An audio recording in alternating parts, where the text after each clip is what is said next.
Hey there, everybody in hockey land. It's your buddy Choppadong, and I am going to come at you with a video today for kind of a first look research video. It's really not much. It's early in the season. We're still waiting on more games to be played, more data to pile in, but I want to at least show you where I'm generally going to be looking for my targets.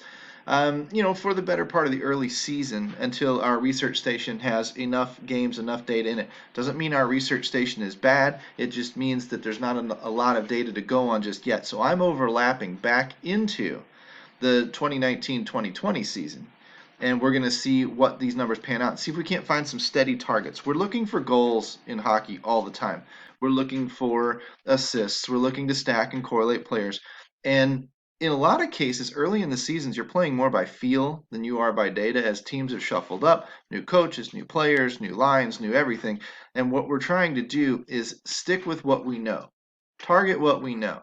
Hockey being one of the ultimate contrarian sports, I like to fade the chalk and come down in my exposure to those chalky teams like our Torontos and whatever, because we know that the chalk fails an awful lot in hockey. I'm going to gain leverage in one of two areas.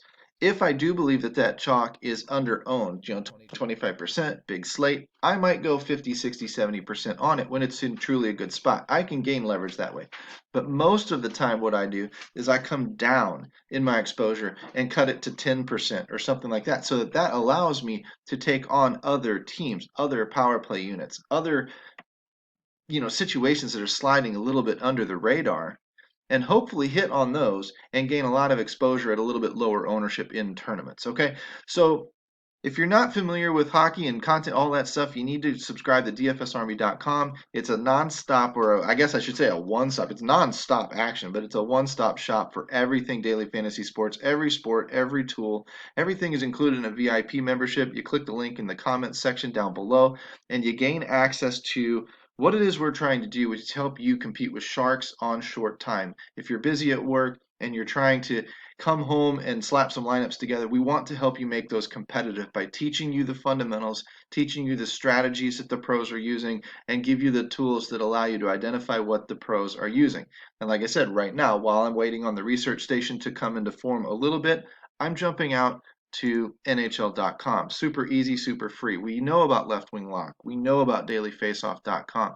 Those are great sites for checking lines and checking some basic stats. But if you want to check a little bit more complex stats, you can come in here and use the team numbers at NHL.com. And you can take this little column here, come back to last season, incorporate all of this together, use the summary report, and get your stats. Super fast way to just generally see who's scoring goals. Tampa, Toronto, Washington, Colorado, New York Rangers, Philly Flyers. Not a lot of surprise there. Who's giving up goals? Detroit, Ottawa, Toronto, San Jose. These are teams that I want to keep in the back of my brain, even if I have to write them down off to the side. These are teams I typically want to target, especially when they're facing a team that scores a lot of goals.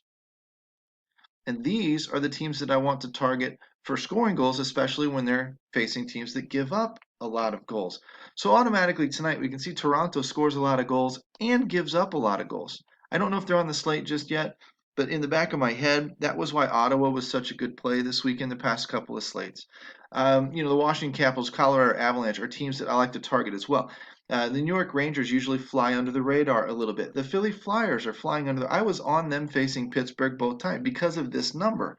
I know they were being overlooked a little bit. Everybody likes Toronto. Everybody likes some of those other big teams, and therefore Philly and New York slide under the radar. New York did not work out. Philly worked out very, very well. Allowed me to post profits on two of the three slates so far this year, more than double my money, in some cases triple my money, just by grinding easy stacks on leveraging teams. If you want a little bit more advanced situation, you can come here and you can change this number. You can change this number to the power play and the penalty kill if you just saw that. And you can start gaining information. When I see a team that scores a lot of goals, and I would rank them. I would write them down on a piece of paper, and I would rank them. And then when I see power play goals for, and I want to see who's at the top of the list, I see the Edmonton Oilers. And if I see the Edmonton Oilers are ranked number 1 in terms of power play goals, but are ranked somewhere down around 9 or 10 in overall goals scored, that tells me they score, I don't care what their power play percentage is, but that tells me they score a lot of goals on their power play. They're either a very, very efficient power play or they're getting a lot of chances to score those goals. This tells me I want to stack that power play maybe above and beyond what I do with the line 1 and the line 2 situations. If I target this power play unit, sometimes I get unique. Sometimes I gain leverage on everybody else. I also get to pair McDavid and Draisaitl together, which we all love doing. Same with Boston. I don't need to worry about the top line or the second line or the value line or any of that junk. Just take the power play and move on. They're scoring a ton of goals. Did you know Vancouver was third? Did you know the New York Rangers were on this list as well? These are the situations that are going to generate things for you, things that you see, things that you found that others aren't finding. This is what gives you your edge. Okay.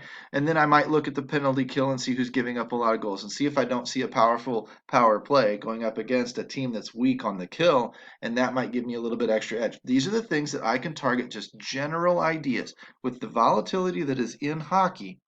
If we come down in the chalk, come up in situations like these that we find just by basic stats, we get a leg up. We can roster these each and every night, good matchup or bad matchup, and we can just sit back and we can just wait for our night to come. If on opening night you rostered Edmonton, you did nothing wrong. If you left Edmonton for game 2, you did something wrong. If you stayed the course and stayed with that Edmonton power play, you probably had Ryan Nugent-Hopkins, Draisaitl, and Connor McDavid, and you probably had a smashing night. A lot of this game is about not changing. It's called daily fantasy sports, but not changing on the daily. A lot of it is riding a team that you know is going to perform and just wait for it to perform, especially when it flies a little bit under the radar. Philadelphia Flyers should be pretty good to stack all year long.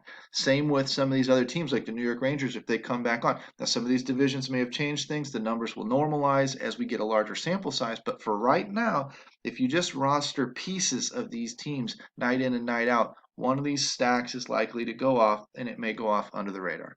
Hopefully that helps you get a little bit of an idea of a way to look when you're waiting on your other numbers and you're waiting on your other data. This is a good place to start. Grab a pen, grab some paper, write these teams down, keep them somewhere so that you can look at them every morning, see who's on the slate, see which teams are in those spots that you want to target, and start building entry lineups around those teams. Start figuring out how chalky is this going to be? How much exposure do I want compared to what I think everybody else is going to have? And start gaining that edge back in a highly volatile sport so that you can become more consistent yourself. Those are just the secrets that we talk about inside DFS Army all the time. If you're looking for that type of coaching and you're looking for that type of advice, these types of tools, these types of resources, then I would encourage you to check out our VIP package or at least our Core 4, which gives you baseball, football, basketball, and hockey for one subscription price and all of the Slack coaching that goes along, all the discussions that goes along with helping you become a better player. No better place to turn to answer your questions than our coaching forums where you can ask coaches directly and get the answers that you're looking for to help you become better. Use the coupon code CHOP, C-H-O-P. Get that 10% discount each and every month that you stay a member. Click the link in the comments section. I hope to see you on the inside. And as always, thanks again for liking and subscribing to these videos so that I can see which work and which don't, and I can cater my own content production to what you want to see more of. Thanks again. Follow me out on Twitter at Chapadong, and we'll talk to you guys later. Peace.